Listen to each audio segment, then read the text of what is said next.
पुराणों में कहा गया है कि जो व्यक्ति एकादशी का व्रत करता रहता है वो जीवन में कभी भी संकटों से नहीं घिरता और उसके जीवन में धन और समृद्धि। एकादशी व्रत करने के 26 फायदे हमारे शास्त्रों में बताए गए हैं।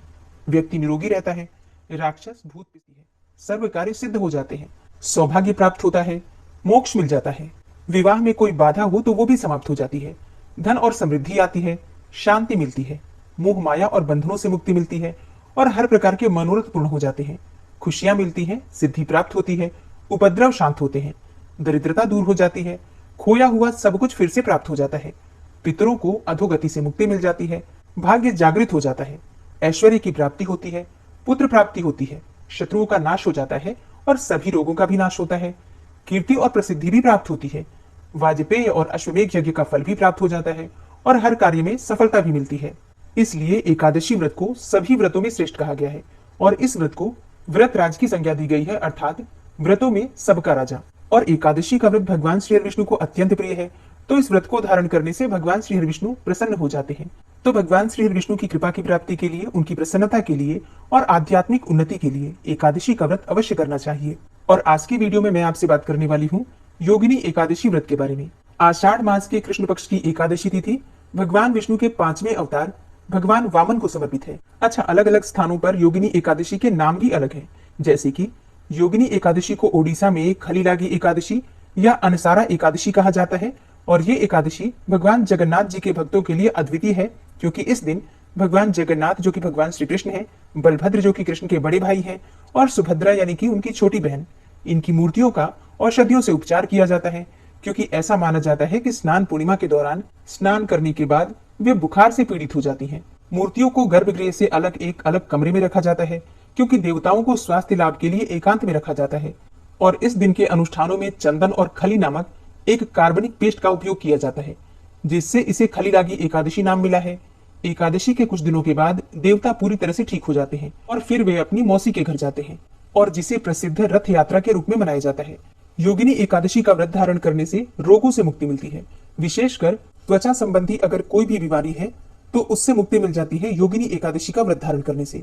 और हाँ, चाहे आप तो आप सिर्फ योगिनी एकादशी का व्रत भी धारण कर सकते हैं। मतलब अगर आप बाकी एकादशियों का व्रत नहीं भी कर पाते हैं तो भी आप योगिनी एकादशी का व्रत कर सकते हैं, क्योंकि ये व्रत कोई भी कर सकता है। इस व्रत के पुण्य के प्रभाव के बारे में ऐसा कहा गया है कि जो व्यक्ति योगिनी एकादशी का व्रत धारण करता है उसे 88,000 ब्राह्मणों को भोजन कराने के समान पुण्य फल प्राप्त हो जाता है। बात करें कि योगिनी एकादशी कब है, तो देखिए, एकादशी तिथि का प्रारंभ होगा 1 जुलाई को सुबह 10:26 पर और समाप्त होगी 2 जुलाई को सुबह 8:42 पर। तो सूर्योदय कालीन तिथि के अनुसार एकादशी का व्रत रखा जाएगा 2 जुलाई 2024 मंगलवार को। और जो भक्त एकादशी का व्रत करते हैं उन्हें 1 जुलाई 2024 को दशमी तिथि के नियम का पालन करना है। अब दशमी तिथि का नियम क्या होता है, तो देखिए, दशमी तिथि के दिन शुद्धता और सात्विकता का ध्यान रखा जाता है। जैसे कि एकादशी को हम बाल नहीं धोते हैं, तो दशमी तिथि के दिन अपने बाल धो लीजिए। महिलाओं को और लड़कियों को विशेष रूप से एकादशी के दिन बाल नहीं धोना चाहिए। तो दशमी तिथि के दिन आप बाल धो सकते हैं। इसके बाद से शुद्ध और सात्विक भोजन लेना चाहिए। दशमी तिथि की संध्या काल में सूर्यास्त होने के बाद अन्न का और नमक का सेवन नहीं करना चाहिए। मतलब दशमी तिथि की रात्रि में भोजन नहीं करना चाहिए, ब्रह्मचर्य का पालन करना चाहिए और भूमि पर शयन करना चाहिए अगर संभव हो तो। मान लीजिए आप भूमि पर शयन नहीं कर पाते हैं तो ऐसे में अपने बिस्तर की शुद्धता का ध्यान अवश्य रखना चाहिए। फिर एकादशी के दिन ब्रह्म मुहूर्त में उठना चाहिए। उठकर नित्य कर्मों से निवृत्त होकर आपको स्नान करना चाहिए। अब देखिए, कहा जाता है कि स्नान करने का जो विधान है वो नदी या फिर सरोवर में है, लेकिन सबके लिए ऐसा संभव नहीं हो पाता, तो अपने घर में गंगा जल मिश्रित जल से आप स्नान कर सकते हैं। फिर साफ स्वच्छ वस्त्र धारण करके भगवान सूर्यदेव को जल देना चाहिए और अपने घर के मंदिर में भगवान श्री विष्णु के सामने शुद्ध घी का दीपक जलाकर अपने व्रत का संकल्प ले लीजिए कि आज आप एकादशी का व्रत धारण कर रहे हैं। अब एकादशी का व्रत 2 तरीके से किया जाता है। आप चाहें तो निष्काम भाव से भी रख सकते हैं, या अगर आपकी कोई विशेष मनोकामना है तो अपनी मनोकामना के निमित्त भी आप ये व्रत धारण कर सकते हैं। लेकिन जब आप संकल्प लेते हैं तब आपको निष्काम भाव या फिर सकाम भाव बोलना होता है। मतलब इसी प्रकार का संकल्प लिया जाता है। तो अपने हाथ में जल और पुष्प लेकर अपना नाम, गोत्र और अपने स्थान का नाम, जहां पर आप रहते हैं उस स्थान का एड्रेस बोलिए।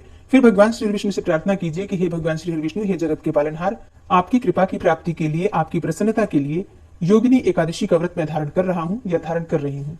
मेरे इस व्रत में, पूजा पाठ में किसी भी प्रकार की भूल चूक हो जाए तो उसके लिए क्षमा कीजिए और मेरा ये व्रत निर्विघ्न पूर्ण हो जाए, इसके लिए आप मुझ पर कृपा कीजिए। इस प्रकार से व्रत का संकल्प ले सकते हैं। अगर आप किसी कामना से कर रहे हैं तो इसी समय आप अपने मन की कामना कह दीजिए कि आप इस कामना से ये व्रत धारण कर रहे हैं।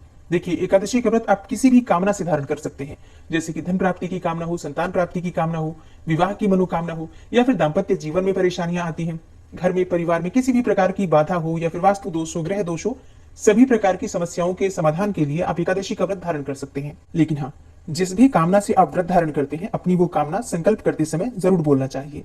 इसके बाद विधि विधान से भगवान श्री विष्णु की पूजा कर लीजिए। जैसे कि अगर आपके पास विग्रह है भगवान श्री विष्णु का, तो आप उनका अभिषेक कर सकते हैं, जैसे कि लड्डू गोपाल जी हो, शालिग्राम की शिला हो, या भगवान श्री विष्णु का कोई भी स्वरूप हो। विग्रह स्वरूप में अगर आपके घर में भगवान श्री विष्णु विराजित है, तो आप उनका पंचामृत से अभिषेक कर लीजिए। इसके बाद पीले वस्त्र उन्हें अर्पित कीजिए, पीले पुष्प अर्पित कीजिए, यज्ञोपवीत अर्पित कीजिए, धूप दीप इत्यादि अर्पित करके विधि विधान से भगवान श्री विष्णु की पूजा करने के बाद वहीं बैठकर मंत्रों का जप कीजिए। आज के दिन भगवान श्री विष्णु का कोई भी मंत्र आप जप सकते हैं, चाहे तो विष्णु सहस्त्र नाम का पाठ कर सकते हैं, या फिर आप चाहे तो भगवद गीता का पाठ कर सकते हैं, गजेंद्र मोक्ष का पाठ कर सकते हैं, नारायण कवच का पाठ कर सकते हैं।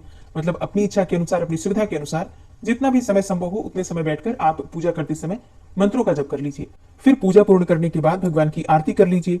अब दिन में आपको व्रत धारण करना है, तो दिन में आप फलाहार कर सकते हैं, कोई सा भी फल खा सकते हैं, जूस पी सकते हैं, या फिर दूध पी सकते हैं।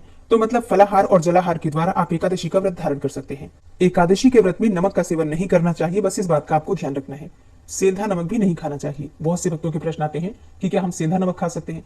देखिए, नहीं खा सकते हैं, क्योंकि व्रत के नियम के अनुसार एकादशी के दिन अन्न और नमक का सेवन करना वर्जित होता है, और इसीलिए दशमी तिथि की संध्या काल से ही अन्न का और नमक का त्याग कर दिया जाता है। ठीक है, तो नमक नहीं खा सकते हैं, बाकी इसके अलावा आप फलाहार कर सकते हैं, जलाहार कर सकते हैं, दूध पी सकते हैं। सभी चीजें आप लेकर और फलाहार के द्वारा ही एकादशी का व्रत रखा जाता है। और फिर एकादशी के दिन में भगवान श्री विष्णु के नाम का मंत्र का स्मरण करते रहना चाहिए। किसी से झूठ नहीं बोलना चाहिए, चुगली नहीं करनी चाहिए, किसी की भी निंदा नहीं करनी चाहिए, क्रोध नहीं करना चाहिए, किसी भी प्रकार की चोरी नहीं करनी चाहिए, झूठे, पाखंडी और दुराचारी लोगों से दूर रहना चाहिए। अच्छा, इससे क्या होता है? कहा जाता है कि एकादशी का व्रत मोक्ष दिलाने वाला व्रत है, लेकिन इस व्रत का संपूर्ण फल हमें तभी प्राप्त होता है जब हम सभी नियमों का पालन करते हैं। ऐसे में अगर हम व्रत के दौरान ये छोटी छोटी भी गलतियां करते हैं, तो इससे हमारे व्रत का जो पुण्य होता है वो कम हो जाता है। इसलिए जब हम व्रत करते हैं तो इन सभी बातों का ध्यान रखना चाहिए। एकादशी की संध्या काल में फिर से भगवान श्री विष्णु की विधि विधान से पूजा की जाती है। रात्रि में जागरण किया जाता है।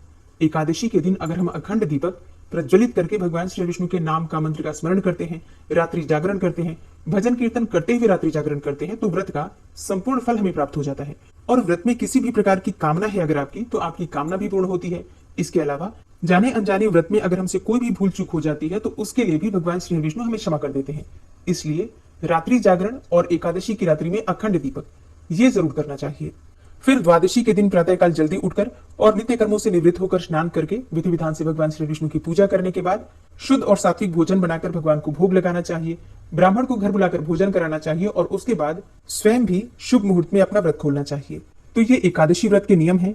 एक चीज जिसका आपको ध्यान रखना है, एकादशी के दिन तुलसी के पत्ते नहीं तोड़े जाते हैं, तो एक दिन पहले ही तुलसी के पत्ते तोड़कर रख लीजिए, ताकि एकादशी के दिन भगवान श्री विष्णु की पूजा आप तुलसी पत्तों से कर सकें। क्योंकि भगवान श्री विष्णु के भोग में तुलसी का पत्ता जरूर होना चाहिए।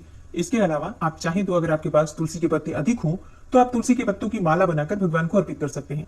इससे किसी भी प्रकार की आपकी कामना हो तो पूर्ण हो जाती है। अच्छा, धार्मिक मान्यताओं के अनुसार एकादशी के दिन तुलसी में जल नहीं दिया जाता, लेकिन तुलसी में दीपदान जरूर किया जाता है। और फिर द्वादशी के दिन अपने व्रत खोलने से पहले तुलसी में जल देकर और विधि विधान से तुलसी की पूजा की जाती है। ऐसा माना जाता है कि तुलसी भगवान श्री विष्णु की कृपा की प्राप्ति के लिए एकादशी का निर्जल व्रत धारण करती है।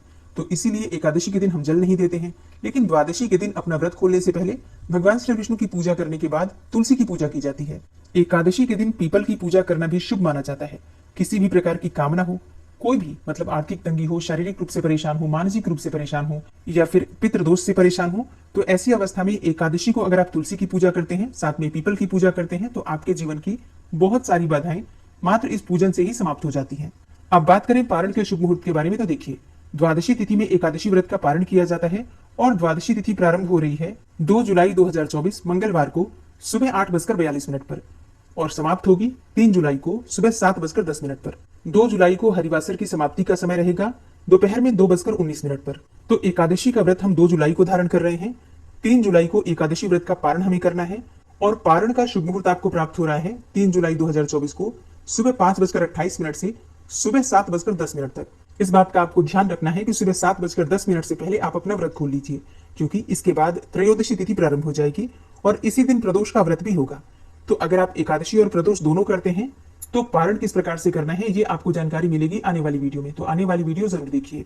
और इसके अलावा एकादशी व्रत की कथा की वीडियो भी आपको हमारे इस चैनल पर प्राप्त हो जाएगी, तो आप लोग कथा जरूर सुनिएगा।